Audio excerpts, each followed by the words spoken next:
Slaying that jank. Hey guys, Trent here coming at you with another spoiler video. Today we got Warros the Spark spoilers again for April 9th, 2019. Had some interesting rares, including a lot of planeswalkers, some draft fodder and everything, but I'm going to get into the ones that I think are the coolest to talk about. So we have an interesting one here, Row's Outburst, an instant speed, kind of a burns draw spell for 4 mana, 2 colorless and 1 blue and 1 red. Row's Outburst deals 3 damage to any target. Look at the top 2 cards of your library, put one of them into your hand and the other into your graveyard. Yeah, this seems like a pretty decent card. I don't know if it's good enough to make it into tier 1 standard, but just having the burn and card selection all in one seems like it's pretty good for a Izzet control deck. Looks like it could be a card that might be good enough to run a couple copies in some kind of Izzet control deck or something like that. Not quite sure if at 4 mana if it's good enough to go over some other slots in the format, but it's a cool card and worth an honor roll mention. So Parhelion 2 is a mega huge casting cost vehicle for 8 mana, 6 colorless and 2 white. You get a legendary artifact vehicle. It's a rare, has flying, first strike, and vigilance. And whenever Parhelion 2 attacks, create 2 4/4 white angel creature tokens with flying and vigilance that are attacking. 13 power attacking if you can actually attack with it. The crew cost is 4, so this card, I don't know.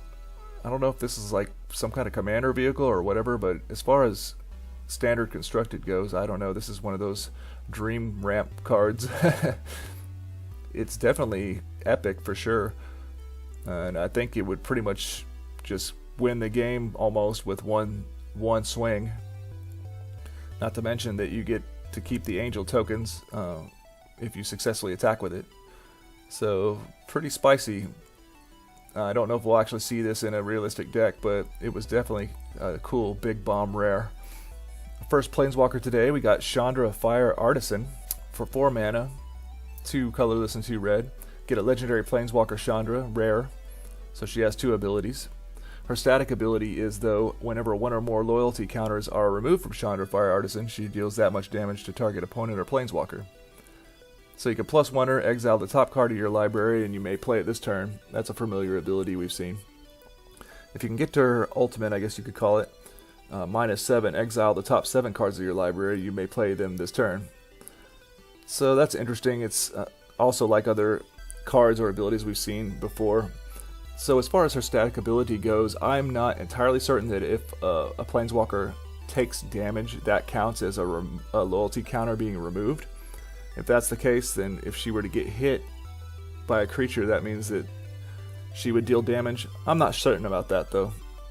But anyways, I would hope so, because man, when else are you going to be removing loyalty counters but one time when you -7 it? So, because that's the only option you have to remove counters. So I'll have to double check on the how the wordings in the rules work for the removal of loyalty counters from a planeswalker. So yeah, if you do -7 her though, I guess you're going to deal 7 damage to an opponent or planeswalker. And the other 2 abilities seem decent enough. I don't know if this is actually good enough for constructed or not. It's kind of an interesting one. Here's one that I know people are going to try to break and make decks around. Ral Storm Conduit, 4 mana, Izzet colors, 2 colorless, 1 blue and 1 red for a legendary planeswalker, a rare. So 2 abilities plus a static. So the static is whenever you cast or copy an instant or sorcery spell, Ral Storm Conduit deals 1 damage to target opponent or planeswalker. Then you can +2 him and scry 1, and you can -2 him, and whenever you cast the next instant or sorcery spell this turn, you copy that spell, and you may choose new targets for the copy. So, I mean, Storm Conduit is in the name, so like, if there isn't a more clear sign to try to make some kind of Storm deck with this, I don't know what there is. But, so I already saw that there's a couple potential infinite combos you can do with this, actually in standard with Electro Dominance, I think, and one of the split spells.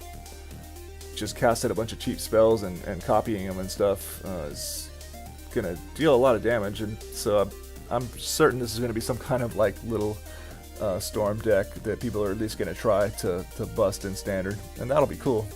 it'll be interesting to see stuff like that. As far as the Planeswalker just playing fair on its own, I doubt it. It can't protect itself. It can't do anything other than kind of do some storm combo shenanigans. So I think it'll be relegated to just that. So today, finally, we got Saheeli, Sublime Artificer. Hybrid Planeswalker. It's uncommon too, so only one ability and a static ability. But it only costs 3 mana, 1 colorless and either 2 blue or 2 red, or hybrid colors. For a legendary Planeswalker Saheeli, and the static ability seems pretty decent. Whenever you cast a non-creature spell, create a 1/1 colorless servo artifact creature token. And you can -2 her, and target artifact you control becomes a copy of another target artifact or creature you control until end of turn, except it's an artifact in addition to its other types. So I don't know what kind of weird stuff you can do with the -2 ability, but just the static ability seems pretty good alongside a I don't know, some kind of artifact Super Friends kind of deck with Karn, and this works pretty good alongside Sai as well, because Sai benefits from casting artifacts, and which would be non-creature spells, so unless they're artifact creatures, of course, but you know what I mean. So I don't know, I could see this in some deck with Sai maybe, and Karn, some kind of weird artifact deck that would probably be really awesome.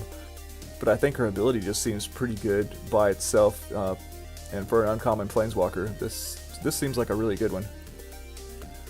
Overall, I think we're going to see this card in some form or fashion in Standard in some kind of deck. I think it's good enough to where it would be possibly played in Constructed. So those were the spoilers today. We got an epic vehicle, some interesting Planeswalkers and burn spells. I hope you enjoyed. Please like, comment, and subscribe, and have a good one.